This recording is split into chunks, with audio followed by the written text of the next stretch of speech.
กลับสบายดีทุกคนมื้อนี้ขอยจะมาเล่นเกมให้ทุกคนเบิ่งเนาะว่าเก่งหรือกากเนาะคลิปนี้ก็อัดเป็นคลิปแรกเนาะทุกคนฝากเป็นกำลังใจให้เด้อฝากกดไลค์กดติดตามไปชมกันเลยเนาะมื้อนี้ขอยสิมาเล่นสไนป์ให้ทุกคนเบิ่งสิเก่งบ่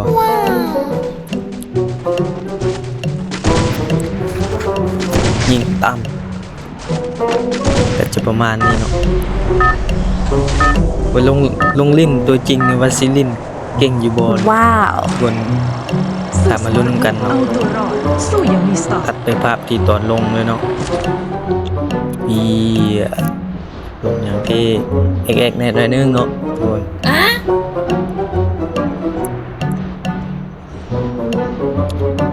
ตอนนี้เขาก็กำลังลงบอลใส่กระโบงเนาะ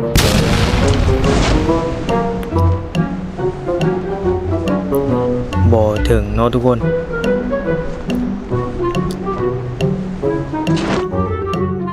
แต่เฮาก็ย่างไปเนาะ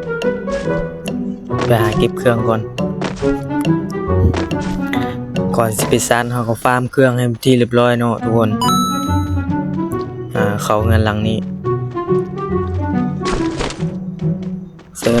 เจิบสิมีเครื่องอยู่บ่มีเนาะคิดว่าสิไปขี่ม้าลองเบิ่งเนาะทุกคนว่ายังบ่เคยขี่ม้าเนาะตั้งแต่อัปเดตเกมใหม่เนาะ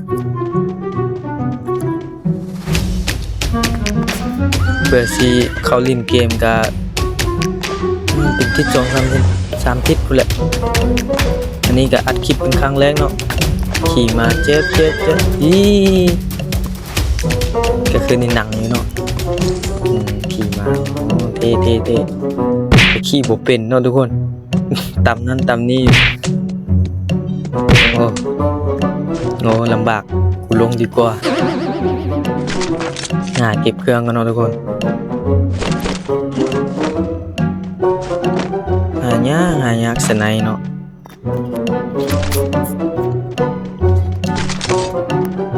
แต่เราก็หาเก็บไปเรื่อยๆเนาะ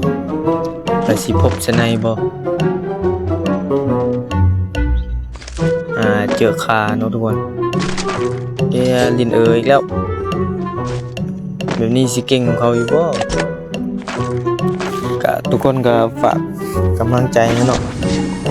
กดไลค์กดติดตามค่อยเนาะเฮ็ดคลิปแรกเนาะ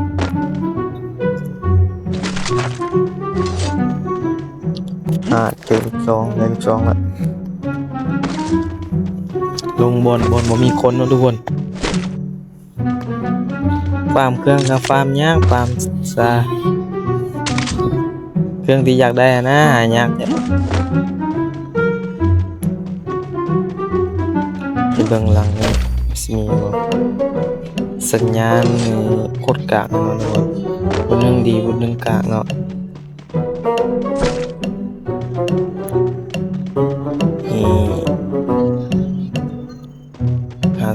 2นี่บ่มีเนาะทุกคน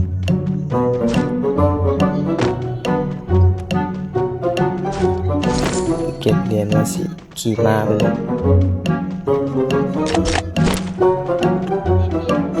บ่มีเนาะทุกคน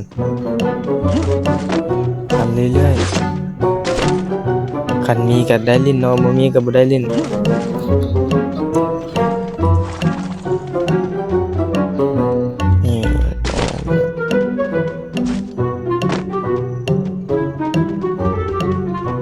ฟังเรื่องว่าสิมีบ่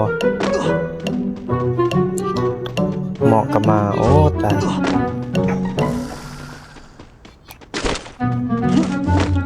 ก็ว่าสิขี่ม้าไปละอันนี้เสร็จไปก่อน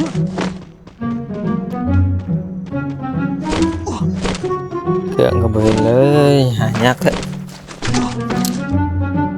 นี่ปืนนี้ก็ลิ้นเนาะทุกคนแต่มันอาจจะซับยากแน่หน่อยนึงซับซ่าแน่หน่อยนึงเนาะคือนี่นะ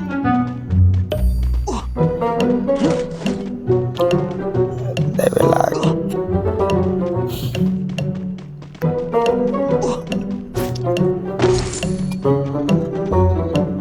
เก็บเหรียญหน่อยนึงก่อน ฟาร์มแต่หลังเก่าเนาะทุกคนเป็นไผมีเทคนิคอันฟาร์มให้ได้สไนไว้นะบอกให้เด้อ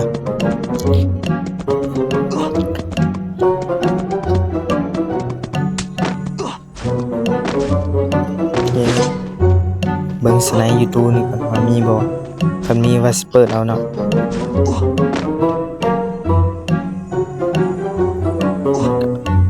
บ่มีเนาะทุกคนตายจัดซี่ก็บ่ได้เล่นแล้วเนาะสไนนี่จะซับไว้หน่อยนึงเนาะทุกคนกับขานี่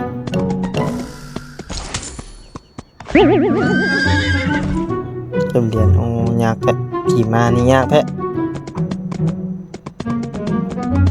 นั่นแหละแน่หน่อยนึงเนาะทุกคนพอดีบ่สิ้นกับขี่มาเนาะ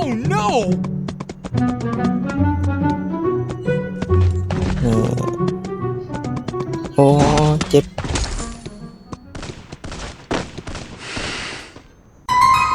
โอ้ทางหน้าอยู่ตอนนี้ตายมาโอ้ยิงบ่ทันทุกคนอ้อมหลัง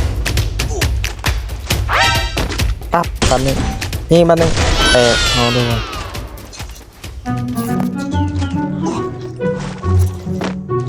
ตอนนี้เขาก็ลิ้นอยู่ให้อยู่หน้านะไปใส่ตัวนึงไปเลยไปใส่เจอวอมันแล้วเจอวอ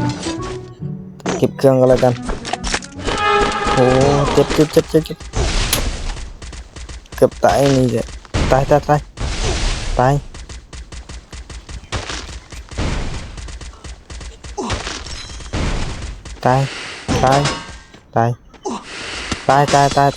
โอ้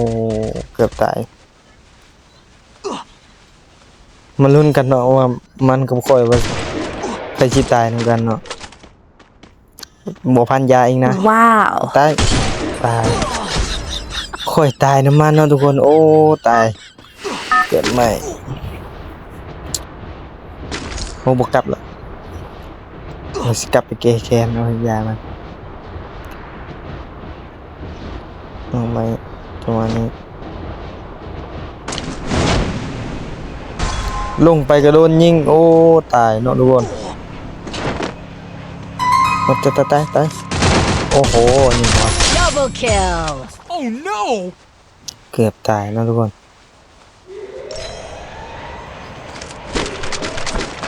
มีคนมาโอ้อยู่เลยอีกเนี่ยหน่อยนึงนะทุกคนคือคนตายแตะให้เสียเนาะไตหัวอ้อมอีกเอาเจอระเบิดกู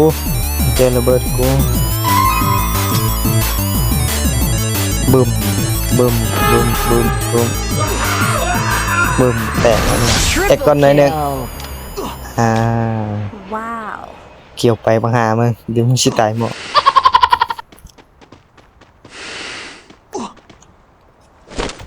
เก็บเครื่องกันเนาะหาปืนดีๆก่อนสิบซ่านเนาะ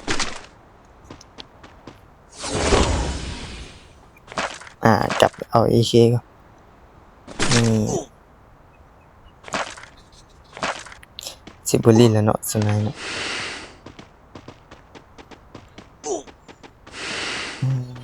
แกม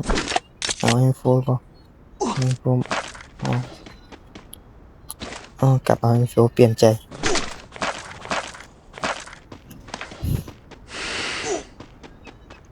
บุกีรถคือตายได้นี่เนาะคือตายหมอกบุกีรถนะ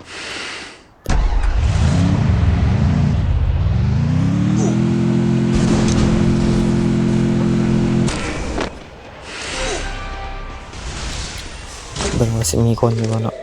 โอเคไว้มันตายหมอกเลยติ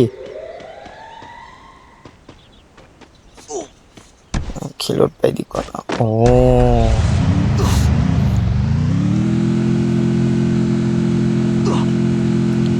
บุษนกับมันนะออกจากหมอกอย่างเดียวหมอกแห้งขนาดเย่คนยิงเหี้ยอะไรวะ เจอคนนะครับยิงบอดเตะไตวอก่อนอ่ะโอ้ตายทั้งข้างด้านหน้าด้านหลังอยู่เนาะดีด้านหลังบ่มีเพราะเป็นขี่รถกันเนาะว่าสิรอดบ่เอาตัวรอดก่อนไปหาบอนตั้งหลักก่อนทุกคนเย็ดหนีหาบอนตั้งหลักก่อนทุกคนเย็ดเกือบตามเนาะตายคาโลโอ้เนาะนี่กะว่าสิรอดบ่รอดเฉยเนาะตายนี่นะตาย Oh my บวก39ดีได้3คิวเนาะทุกคนคิดว่าสิรอดบ่รอดเฉยเนาะโอ้ตาย Despertar da música. คลิปตัวนี้ก็จบเพียงเท่านี้เนาะทุกคนวันหน้าพบกันใหม่ฝากกดไลค์กดแชร์เด้อ